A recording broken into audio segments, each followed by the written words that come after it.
Good morning and welcome to the channel. We're back with another episode, and in today's episode we are going to be re-shingling the shed roof. It's looking a little grim. Give you a little peek here. As is pretty clear, this roof does need replacing.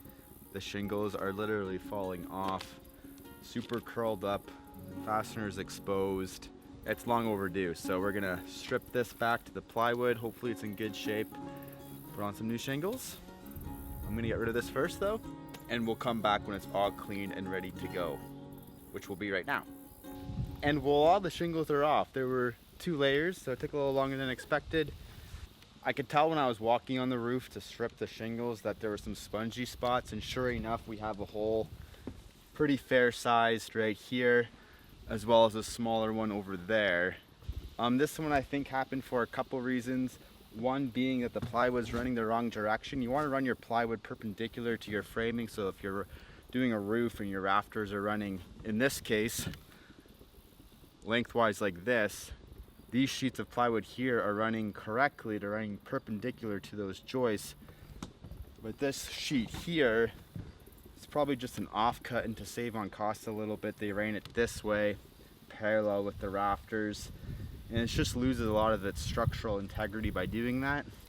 And in doing that, you can really see just how much flex this board has. So it's really not great, and you can tell the difference right here because that sheet that runs parallel with the rafters intersects with a one that runs perpendicular, and you can tell the flex difference when I stand on the two. So I'm evenly distributing my weight, and you can just see how much more flex this has than this one. So I definitely want to replace this 24-inch wide by 8-foot long sheet that's running the wrong way. Other than that, it looks in pretty good condition. I'm gonna go get a replacement sheet of plywood. We'll be back, install it, and then we'll begin shingling. All right, quick update. I've had to move along the project a little quickly, so I haven't been filming the whole process, but I'm just cutting my underlayment now, which is a synthetic tar paper, fiberglass reinforced, and I've gone ahead and patched the roof that was rotted. The sun is very bright, sorry. Yeah, so it looks a lot better now. I can go ahead, roll out my underlayment. I'm gonna lightly tack it on. I'm gonna do 2 layers too because the pitch of this roof is so low. So the manufacturer recommended doing 2 layers in this situation. I'm gonna go ahead, finish cutting some strips of this. I'm doing it down on the ground just because it makes it a little easier.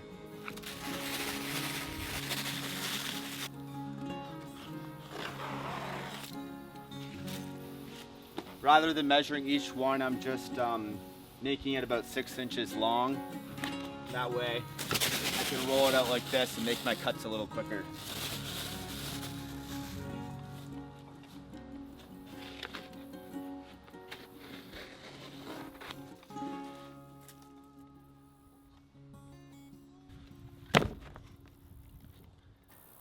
All right, to begin this, I've installed my drip edge on the bottom. I'm gonna overlay that with my underlayment, and then I'll put the side drip edges on over top of that tar paper.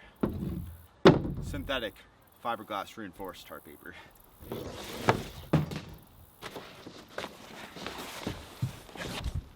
Now for the second sheet. Don't fall off the roof. And instead of the 1.5-inch overlap that is printed on the tar paper, we're gonna go ahead and half overlap them.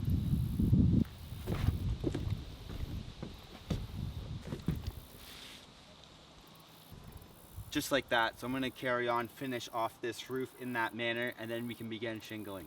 Update here, I've gone ahead and started my starter strip of shingles.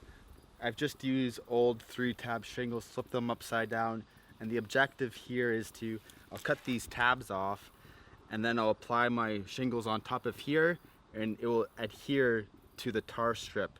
That just prevents any uplift from wind. So I'm gonna call it a day there. I'll cut these off flush so the wind doesn't catch those and do anything, but it's not supposed to rain tonight or be too windy, so we should be okay, and we'll get back at this maybe in the morning or afternoon.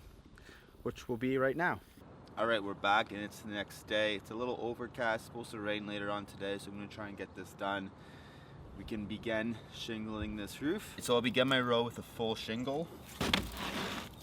What you wanna make sure is that there's an overhang of your shingles, because the shingle will shrink over the span of its life. As it gets dried out, they can shrink quite a bit. So I'm gonna do a 1/2 inch overlap. I don't wanna do too much more than that, because then the shingle could break off, because that edge will become fragile, a bit brittle over time. But I don't want to go too little, because then as the shingle shrinks, it will come back onto my roof, and that's just an area where water can get in. So I'm going to do 1/2 inch on my drip edge here, and maybe closer to 3/8 on my rake side.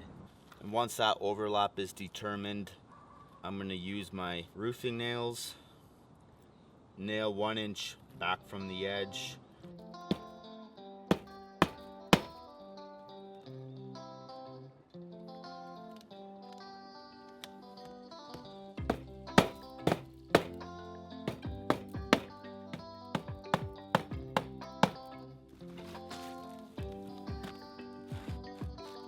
And then likewise with the next shingle. This one I can just line up with the shingle I just installed. Get it close on that edge.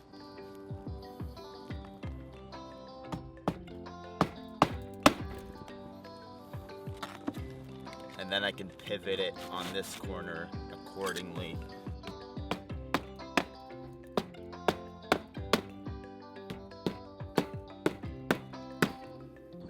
And then I'll just carry on like that for this row. Leave the overhang on the rake over here, leave the 1/2 inch here.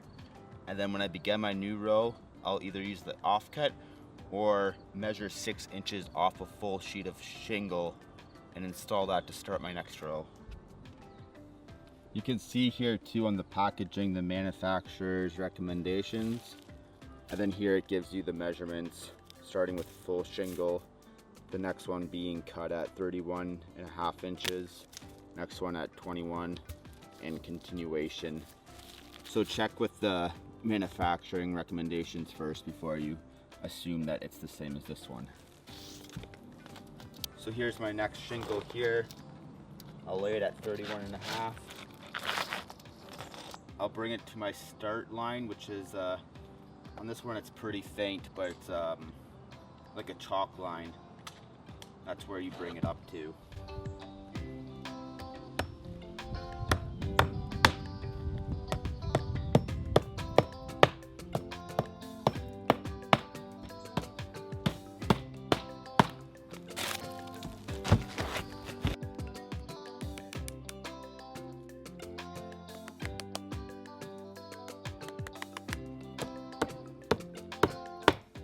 And you can see that the nail placement goes through the shingle you laid before, that first shingle. So now this shingle technically has 2 nails in it.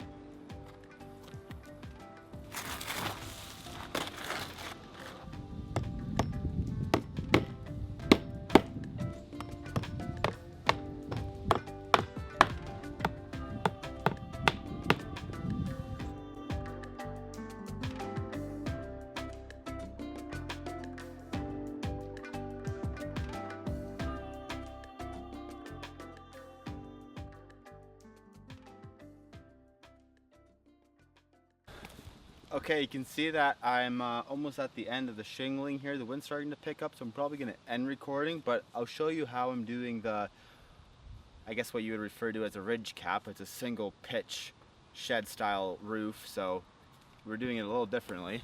So what I'm going to do up here instead is I've luckily ripped my shingles in half widthwise, cut them down to here, so I'm left with this, and this is what I have to cover up.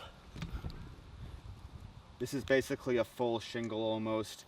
My nails are here, so I'm gonna cover those nails up with a shingle like this. I'm gonna end up treating it down a little bit, so it's a little bit more of an overlap. And then on top of here, I'll use my drip edge and cap it like this. So I'll glue this down and put a couple nails in it, but not too many. And that's how I'm gonna tackle waterproofing the top of this edge. So I'm gonna go ahead, finish this strip attach this drip edge on top, cover up the nails I'll put in here, and I'll give you an update when the roof's done.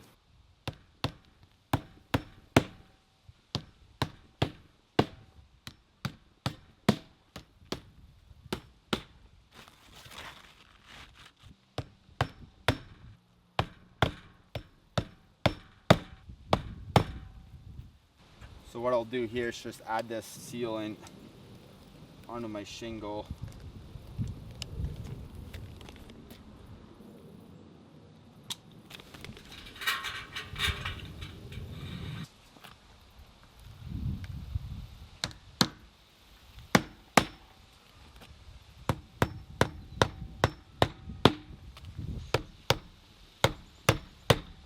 All right, that drip cap at the top is done. I used the mastic, glued it down, put a couple nails to hold it in place. That should take care of that just fine. Turned out pretty good. I did have one nail hole that was in between the seams of the shingle, and I just put mastic on top of that as well to seal it from the weather. Turned out pretty good. That's gonna do it for this episode. Thanks for watching. I'll see you next one.